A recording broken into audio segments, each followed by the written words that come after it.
ఇప్పుడు ఈ మనిషి ఏమంటాడు? సంపద సృష్టిస్తానన్న చంద్రబాబు ఇప్పుడు ఏమంటున్నాడు? సంతానమే సంపద అంటున్నాడు. సంపద సృష్టిస్తాను అని చెప్పిన ఈ పెద్ద మనిషి ఇప్పుడు ఏమంటా ఉన్నాడు?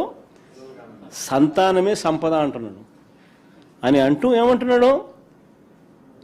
ముగ్గురిని కానండి, నలుగురిని కానండి అంటాడు. ఇంకా మోటివేట్ చేస్తూ ఇంకా ఏమంటాడు? మీరు ముగ్గురిని కంటే నేను 30,000 ఇస్తానంటాడు. నలుగురిని కంటే ఇంకా 30,000 అంటాడు.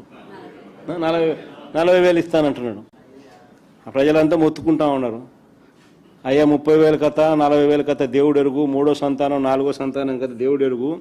నువ్వు సూపర్ 6 సూపర్ 7లో ఇచ్చిన హామీలు ఏమైనాయి స్వామి? ఇంతవరకు వాటి పరిస్థితి దిక్కు తెలియడం లేదు మాకు. ఫస్ట్ వాటి గురించి ఆలోచన చేయి నువ్వు. ఆ తర్వాత నువ్వు 3వ సంతానం 4వ సంతానం గురించి నువ్వు చెప్తే ఏదో అంతో ఇంత వినేదానికి అవకాశం ఉంది అని ప్రజలు ఈరోజు మొత్తుకుంటా ఉన్నారు. నిజంగా మొట్టమొదటిసారిగా నేను చూస్తూ ఉన్నా, ఈ పెద్ద మనిషి చంద్రబాబు నాయుడు గారు ఏదైతే చెప్తాడో కనీసం ఆయనన్నా పాటించాలన్నా, కనీసం ఆయన కొడుకైనా పాటించాలన్నా. ఆయన కొడుకు ఒకడే, ఆయనకు ఒకడే, కానీ బీదోళ్ళకు మాత్రం 4 కావాలా. వాళ్ళు చదువుకోకూడదు, వాళ్ళ క్వాలిటీ ఎడ్యుకేషన్ ఇవ్వకూడదు, వాళ్ళకి ఇంగ్లీష్ మీడియం చదువులు ఇవ్వకూడదు, వాళ్ళ బతుకులు ఎప్పుడు చితికిపోయి ఉండాలా అనే ఆలోచన, దిక్కుమాలిన ఆలోచన చేయగలిగిన వ్యక్తి ఈ ప్రపంచంలో ఎవడన్నా ఉన్నాడంటే ఒక చంద్రబాబు తప్ప ఇంక మూడోవాడు ఎవడు ఉండడు. నిజంగా ఎడ్యుకేషన్ అనేది ఇచ్చేసరికి క్వాలిటీ ఎడ్యుకేషన్ ఇవ్వాలి. ఈరోజు రాష్ట్రంలో పరిస్థితి ఏమిటి? విద్య, వైద్యం, వ్యవసాయం అన్నీ కూడా పూర్తిగా మూలన పడ్డ పరిస్థితులు. ఈరోజు పరిస్థితి ఏమిటి? స్కూళ్ళల్లో పూర్తిగా ఇంగ్లీష్ మీడియం చదువులు ఆగిపోయిన పరిస్థితులు. 3వ తరగతి నుంచి టోఫుల్ మా హయాంలో తీసుకొచ్చి ఒక పీరియడ్ కింద పెడితే టోఫుల్ అనేది ఇప్పుడు తీసేసిన పరిస్థితి. మా హయాంలో ఇంగ్లీష్ మీడియము, సిబిఎస్ఈ, ఐబీ దాకా ప్రయాణం అని చెప్పి మేము తీసుకొస్తే అసలు ఇంగ్లీష్ మీడియమే లేకుండా చేసిన పరిస్థితి. 3వ తరగతి నుంచి సబ్జెక్ట్ టీచర్ కాన్సెప్ట్ మేము తీసుకొస్తే అది గాలికి వదిలేసిన పరిస్థితి. నాడు నేడుతో మేము స్కూళ్ళను బాగుపరుస్తే పూర్తిగా నాడు నేడును గాలికి వదిలేసిన పరిస్థితి ఈరోజు.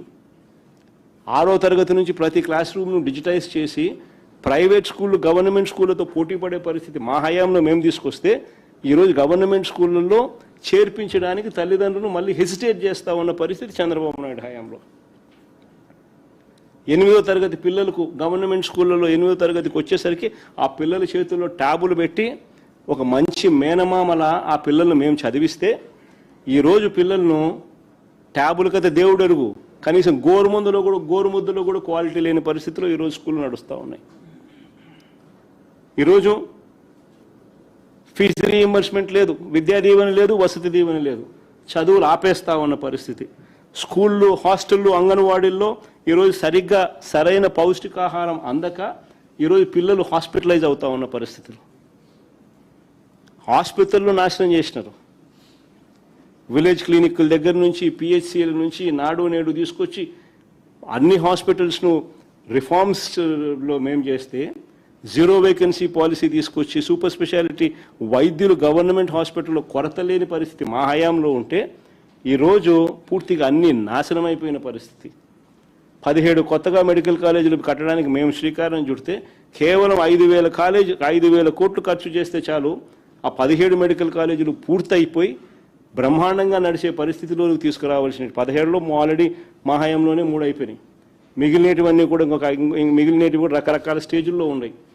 కేవలం 5,000 కోట్లు పెడితే చాలు, అది కూడా 5 ఏళ్లలో పెడితే చాలు, ఆ 17 మెడికల్ మిగిలిన 14 కూడా అందుబాటులోకి వచ్చి పిల్లలందరికీ కూడా ఇక్కడే క్వాలిటీ ఎడ్యుకేషన్ దొరికే పరిస్థితిని పక్కన పెట్టి అది అమ్మే కార్యక్రమం చేస్తూ ఉన్నారు. అమరావతిలో బిల్డింగులకు గ్లాస్ కోసం, అద్దాల కోసం 2,500 కోట్లు పెట్టడానికి ముందుకు వస్తాడు. మెడికల్ కాలేజీలకు డబ్బులు ఇవ్వడానికి మాత్రం ఈయనకు మనసు రాదు. నాడు నేడు స్కూళ్ళల్లో నాడు నేడు కింద స్కూళ్ళను బాగుపరచడానికి మాత్రం ఈయనకు మనసు రాదు. పూర్తిగా 0 వడ్డీ అనే పథకం తీసేసి ఆసరా, చేయూత వంటి పథకాలన్నీ పూర్తిగా రద్దయిపోయి ఈరోజు పొదుపు సంఘాల మహిళలందరూ కూడా గ్రామీణ ఎకానమీ పూర్తిగా చిన్నాభిన్నమైపోయే పరిస్థితిలో ఉంటే యువత, మహిళలకు ఇద్దరికీ ఉద్యోగాలు దొరక్క సతమతం అవుతా ఉన్న పరిస్థితులు ఈరోజు రాష్ట్రంలో కనిపిస్తూ ఉంటే అన్ని తిరోగమనంలో ఉంటే ఈ పెద్ద మనిషి ఏమంటాడు? సంతానమే సంపద, ముగ్గురిని కనండి, నలుగురిని కనండి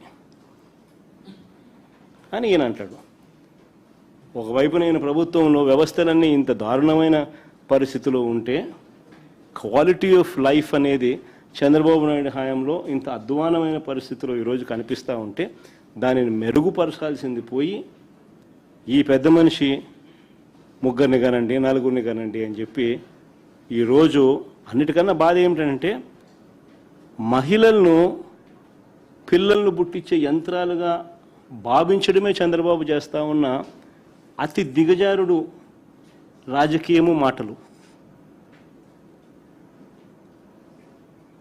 పిల్లలను పుట్టించే యంత్రాలుగా మహిళలను మాత్రమే ఆయన పరిగణలోకి తీసుకుంటా ఉన్నాడు.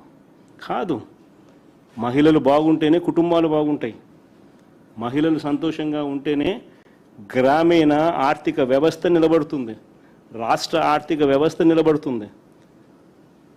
కుటుంబాలు బాగుండాలని అంటే మహిళలు బాగుండాలి, వారి చిరునవ్వుతో ఉంటేనే కుటుంబాలు బాగుంటాయి. చంద్రబాబు నాయుడు గారు మాత్రం మహిళలను కేవలం పిల్లలను పుట్టించే యంత్రాలుగా మాత్రమే చూడడం అంటే ఇంతకన్నా దారుణమైన పరిస్థితి బహుశా రాష్ట్రంలో ఎప్పుడూ ఉండదు.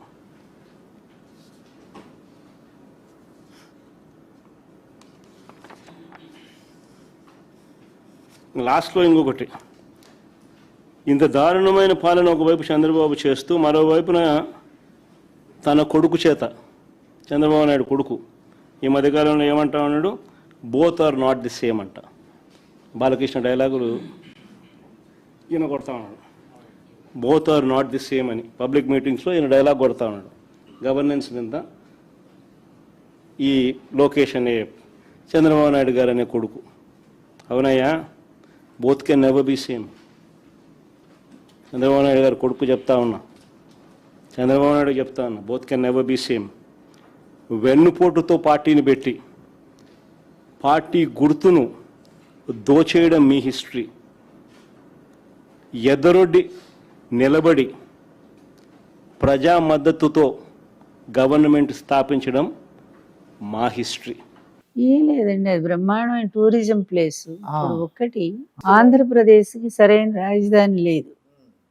గత పాలకులు లేకపోతే ఇప్పుడు పాలకులు కూడా కబుర్లు చెప్పారు తప్ప సరిగ్గా ఒక్క రాజధాని నిర్మించలేదు. అవునండి. కానీ జగన్ గారు వచ్చిన తర్వాత ఒక ప్లాన్ చేసుకున్నారు. 3 ప్రాంతాలు అభివృద్ధి చెందాలి అంటే 3 ప్రాంతాలు 3 రాజధానులు ఉంటే బాగానే ఉంటుందని. అది ఒక్క మన రాష్ట్రం కోసమని కాదు, ఇలాంటి సిస్టమ్ గుజరాత్కి ఉంది, వేరే రాష్ట్రాలకు కూడా ఉందండి అట్లాంటివి. అమెరికాకు ఉన్నాయి కదండి, 2 రాజధానులు ఉన్నాయి కదా. అయితే ఇప్పుడు ఈ ఋషికొండని ఏం చేస్తే బాగుంటుందని? ఋషికొండ విషయం అది కావాలని రాజకీయం చేయటమే కదండి. ఇప్పుడు మీకు ఎవరైనా ఇండస్ట్రియలిస్టులు వీళ్ళంతా వస్తారు కదండి, ఎక్కడ బస్ చేస్తారు? నీకు మంచి హోటల్ ఎక్కడ ఉందండి? అందువల్ల అది గవర్నమెంట్ గెస్ట్ హౌస్ కనుక, గవర్నమెంట్ గెస్ట్ హౌస్ చక్కగా వాళ్ళు అక్కడ, అందులో జగన్ గారి ఉద్దేశం వేరు కదా. వైజాగ్ని పాలనా రాజధాని చేద్దాం అనుకున్నారు. అప్పుడు ఎంతమంది వచ్చారండి అక్కడ సదస్సు పెడితే, ఈ బిజినెస్ సదస్సు పెట్టారు కదా, ఎంతమంది వచ్చారు. మీకు అంబానీ లాంటి వాళ్ళంతా వచ్చారు కదా. అయితే దీన్ని అంటే ఋషికొండని మనం దేశంలో ప్రధానమైనటువంటి బిజినెస్ పర్సన్స్ మొత్తం వచ్చారు. అలాంటి వాళ్ళు వచ్చినప్పుడు నివాసం ఎక్కడ బాగుంటుంది? అందువట్ల ఆలోచించి ఆయన ఒక ఋషికొండ మీద చుట్టూ సముద్రం ఉంది, మంచి గెస్ట్ హౌస్లు కట్టారండి. ఎందుకు అసెంబ్లీలో వాళ్ళే పొగిడారు కదా మొన్న. బయటకు వచ్చేమో విమర్శిస్తారు, అసెంబ్లీలోనే నిజం మాట్లాడతారు. అది అంటే దాంట్లో ప్రత్యేకమైన ఒక కమ్ముడు ఉందంటే 13 లక్షలు చెప్తున్నారండి.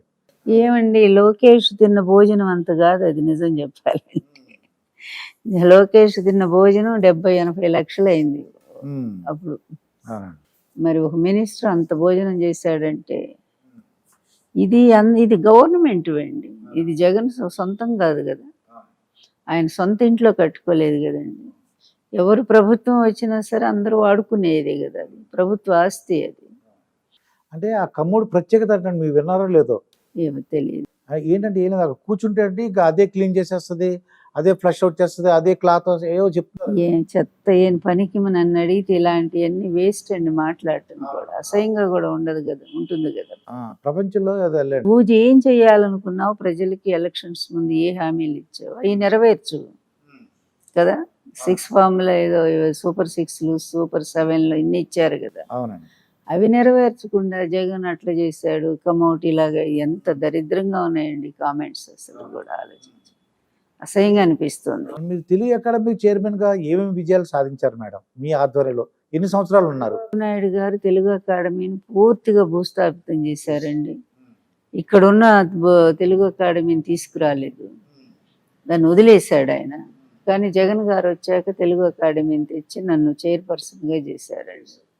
చేశాక అప్పటికి ఏముంది, అక్కడ కుర్చీ కూడా లేదు, దానికి బిల్డింగ్ లేదు, ఏమి లేవు కదా. అట్లాంటిది ఆ సంస్థను అక్కడ రిజిస్టర్ చేయించడమే కాకుండా కోర్టుకి వెళ్ళి ఈ తెలంగాణ గవర్నమెంట్ మీద తెలుగు అకాడమీ ఫండ్స్ అన్నీ తెచ్చానండి. తెచ్చి బ్రహ్మాండంగా ఒక బిల్డింగ్ అద్దెకి తీసుకున్నాం. బిల్డింగ్ అద్దెకి తీసుకున్నారు, చాలా బాగా రన్ చేశాము, తీసుకొచ్చారు, ఫండ్స్ తెచ్చాము. అలాగే కొన్ని కోట్ల పుస్తకాలు ప్రింట్ చేసామండి నా హయాంలో. ఇప్పుడు మళ్ళీ దాని ముఖం చూడటం లేదు ఈ గవర్నమెంట్. అక్కడ యూనివర్సిటీ ఒకటి మెడికల్ యూనివర్సిటీ ఉంది మేడం, అది ఎన్టీఆర్ యూనివర్సిటీ అని ఉండేది.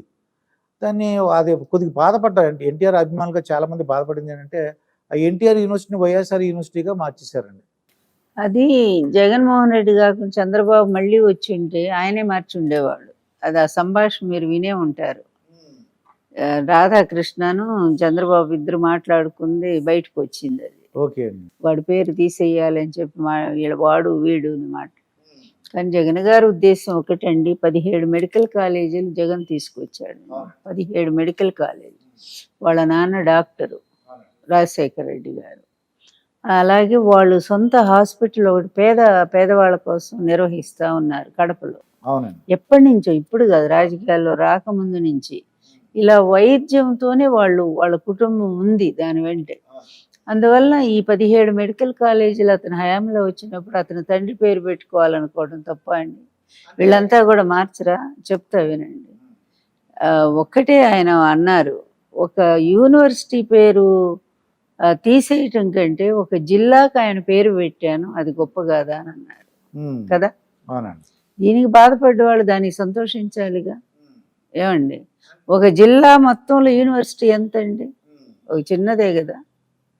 కానీ మొత్తము జిల్లాకే ఎన్టీఆర్ పేరు పెట్టారు కదా, మరి అల్లుడు పెట్టాడా ఎప్పుడైనా?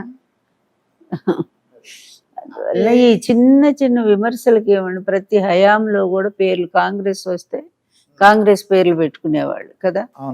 అలా రాజీవ్ గాంధీ, వైఎస్ రాజశేఖర రెడ్డి టైంలో రాజీవ్ గాంధీ విమానాశ్రయం పెట్టారు. అంతకుముందు చంద్రబాబు టైంలో ఎన్టీఆర్ విమానాశ్రయం పెట్టారు.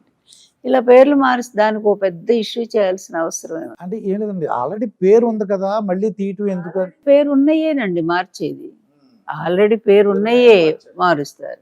ఇప్పుడు మోడీ మార్చట్లేదా చాలా చోట్ల? అంటే మీరు వద్దని అన్న ఒక మాట అనాల్సింది మేడం. మీరు ఏది, ఈ యూనివర్సిటీకి ఎన్టీఆర్ యూనివర్సిటీ అలా ఉంచేయండి బాబు. నన్ను ఒకటే అడిగారు, జిల్లా పేరు పెట్టమంటారా అని అడిగారు. పెట్టండి, అదే శాశ్వతంగా ఉంటుంది. ఈ టైంలో ఇదిగో మా ఒపీనియన్ ఇది, యూనివర్సిటీకి మేము ఇట్లా నాన్నగారి పేరు పెట్టుకోవాలనుకుంటున్నాం, ఎందుకంటే మెడికల్ అంతా మాకు సంబంధించింది కదా అంటే పెట్టుకోండి అన్నాం. మనకి ఎందుకంటే గవర్నమెంట్ని మనం, వాళ్ళు చేశారు ఆ పనులు అన్నీ చేసి, వాళ్ళు అన్ని కాలేజీలు తెచ్చి వైద్య విద్యను అంత డెవలప్ చేశారు కనుక ఇంత పెద్ద జిల్లాకు ఆయన పేరు పెట్టినప్పుడు ఆనందించాలి. కానీ చిన్నదాన్ని మారుస్తున్నారని మనం ఎలా విమర్శిస్తామండి? ఎన్టీ రామారావు నాకు ఊహ తెలిసినప్పుడు చూశానండి, ఎప్పుడు కూడా వ్యక్తిగత కక్షలు కానీ కక్షపూరిత రాజకీయాలు చేయలేదండి. అవును, మరి చంద్రబాబు చేస్తుంది అది కదండి. ఈరోజు మొత్తం వైకాపా వాళ్ళందరినీ తరిమి కొడతా సోషల్ మీడియా వాళ్ళండి. వాళ్ళే కాదు, అసలు వైకాపా కార్యకర్తలు ఇళ్ళకెళ్ళి తగలబెడుతున్నారు. ఎంతమంది హత్య చేయబడ్డారు, ఎన్ని ఆత్మహత్యలు చేసుకునేది చేస్తున్నారు, వెంటబడి కొడుతున్నారు. ఇదే అండి పరిపాలన అసలు. అంటే వాళ్ళు ఇప్పుడు ఫర్ ఎగ్జాంపుల్ రోజా మేడం ఉన్నారు, ఎలా పడితే అలా మాట్లాడేసేవారని అనేవారు అనమాట. ఏమండి, వాళ్ళు ఎలా మాట్లాడారండి ఒక్కసారి వాళ్ళు ఐటీడీపీ చూడండి. మాలాంటి వాళ్ళందరూ ఎంత అసహ్యంగా ఉంటాయో వాళ్ళ దగ్గర బొమ్మలు. అసలు ఆ భాష మీకు చెప్పడానికి కూడా వీల్లేని భాష మమ్మల్ని తిట్టేది. వాళ్ళు చేసిన ఏమో బయటికి చెప్పకుండా, రోజా తిట్టింది, వీళ్ళు తిట్టారు, శ్యామల అని ఏదే మరి ఎట్లా ఉంటదంటే ఇక దొంగ నరిచినట్టుగా ఉంటుంది. కానీ తప్పు ఎవరు చేసినా తప్పే మేడం. అట్లానండి అది కరెక్ట్. తప్పు ఎవరు చేసినా అది ఎవరు చేసినా స్టార్ట్ చేసింది ఎవరండి? ఒక ముఖ్యమంత్రిని పట్టుకొని అరే ఒరే అని జగన్ ఎలా మాట్లాడారండి, ఆ భాష ఏంటి? అలాగే అతను ఎవరో పట్టాభి అనేవాడు ఎటువంటి తిట్టండి అది, అసలు వినకూడని తిట్టు కదా అది. ఒక ముఖ్యమంత్రిని పట్టుకొని ఆడాళ్ళు కూడా ఎంత అనితనో ఓమిని ఆవిడ అట్లా ఎంత హీనంగా మాట్లాడిందండి. ఇక సభలో అయితే శాసనసభ ఆయన ముఖ్యమంత్రి అండి, ఆ గౌరవం ఎవరన్నా లోకేష్ కానీ చంద్రబాబు కానీ వాడు వీడనే కదా వీళ్ళు మాట్లాడారు. పిల్లి లోకేష్ మాట్లాడారు ముఖ్యమంత్రిని పట్టుకొని, ప్యాలెస్ పిల్లి బయటికి రా, ఈడేదో పెద్ద ఇది ఉన్నట్టు. మీ బాబులాగా సంపాదించి వందల కోట్లు సంపాదించుంటే అందరూ బాగానే ఉంటుంది, నీకేమీ చేత కాదు. నీ తండ్రి సంపాదించిన ఆస్తులు చూసుకొని అంత విర్రవీగుతూ అతను ఎంత కష్టపడి పైకి వచ్చాడు, ఆ పార్టీని పెట్టుకొని ఒక్కడే గెలిపించుకున్నాడు. నువ్వు కనీసం ఎమ్మెల్యే కూడా గెలవలేనటువంటి వాడివి ఆ రోజుల్లో. అప్పుడు నువ్వు కూడా మాట్లాడితే ఏమన్నా అర్థం ఉందా అసలు? మేడం తర్వాత సనాతన ధర్మం అని కొత్తగా వస్తున్నాం అందరూ. ఏమండి ఇవన్నీ కూడా రాజకీయాలకు పూసుకునే రంగులండి. అది ఎవరు నమ్ముతున్నారు? ఎవరు యాక్చువల్ సనాతన ధర్మం అంటే ఏంటి? లడ్డు వ్యవహారం ఏమైపోయింది చెప్పండి. మరి లడ్డూలో కల్తీ జరిగింది జగన్ టైంలో అన్నారు కదా. ఏదో ఒక కమిటీ వేశారు. ఏం చేశారండి? అంటే సెంట్రల్ గవర్నమెంట్ కమిటీ వేశారు మేడం. అది కమిటీ నిర్ణయించారు ఏం జరిగింది. కమిటీ ఎప్పుడో అయిపోయింది, ఏమి లేదు, తేలిపోయింది. వీళ్ళ టైంలోనే వచ్చారు. అసలు జరిగిందంతా ఈ గవర్నమెంట్ వచ్చాకే జరిగింది. దాని మీద పూయటానికి ప్రయత్నం చేశారు. హైకోర్టు బాగా తిట్టిందండి, బాగా తిట్టింది గవర్నమెంట్ని. సుప్రీంకోర్టు బాగా తిట్టింది, ముఖ్యమంత్రినే తిట్టింది. నువ్వు ప్రూఫ్లు లేకుండా ఏ విధంగా విమర్శిస్తావు, ఒక ముఖ్యమంత్రివేనా నువ్వు అంది. చాలు కదా. అయినా సిగ్గు లేదు వాళ్ళకి, సిగ్గు లేదు. పవన్ కళ్యాణ్ గురించి చెప్తారా? ఆయన ఒక పిచ్చోడు నా దృష్టిలో మాత్రం. అంటే ఒక పరిపక్వత లేని ఒక లీడర్ అతను. ఆయన ఇప్పుడు డిప్యూటీ సీఎం అండి మనకి. ఎవరైతే ఏం లేండి, ఇప్పుడు ఏ స్థానంలో ఉంటే ఏమైంది? స్థానం కాదుగా, మెచ్యూరిటీ నువ్వు కదా మనం ఆలోచించాల్సింది. ఆయన సరే రాష్ట్రంలో జరుగుతున్న అన్యాయాల మీద స్పందిస్తే ఆయనకు మంచి పేరు వస్తుంది కదా. ఇన్ని కళ్ళ ముందు మహిళల పక్షాన్ని నేను ఉంటానన్నాడు. 30,000 మంది మరి ఉమెన్ ట్రాఫికింగ్ జరిగిందన్నాడు. తీరా మొన్న అసెంబ్లీలో చూస్తే 30 మంది అన్నారు. వాళ్ళే చెప్పుకున్నారు. 30,000 మంది ఎక్కడ, 30 మంది ఎక్కడ? ఇట్లా ఇష్టం వచ్చినట్టు ఒక అబద్ధాల ముఖ్యమంత్రి అంటే చంద్రబాబుని, అబద్ధాల నాయకుడిని ఈయన సపోర్ట్ చేసుకుంటూ అతను అబద్ధాలు మాట్లాడటం అలవాటు చేసుకొని అతనుకున్న క్రెడిబిలిటీ పోగొట్టుకున్నాడు. ఇప్పుడు మరొక వేషం అంతే. ఫస్ట్ ఏమో ఆయన ఎవరు, చేగువేరా శిష్యుడు అన్నాడు. ఆ తర్వాత కమ్యూనిస్టులు అన్నాడు, అది పోయింది. మాయావతి అన్నాడు, అది పోయింది. ఇలా రోజుకో పార్టీ, రోజుకో వ్యక్తుల్ని ఆదర్శం అని చెప్పుకునేవాళ్ళు చివరికి ఎవరు ఆదర్శమో కూడా చెప్పుకోలేని స్థితిలో ఉండిపోతారు. అందుకనే అతను అమాయకుడు అని అంటున్నాను.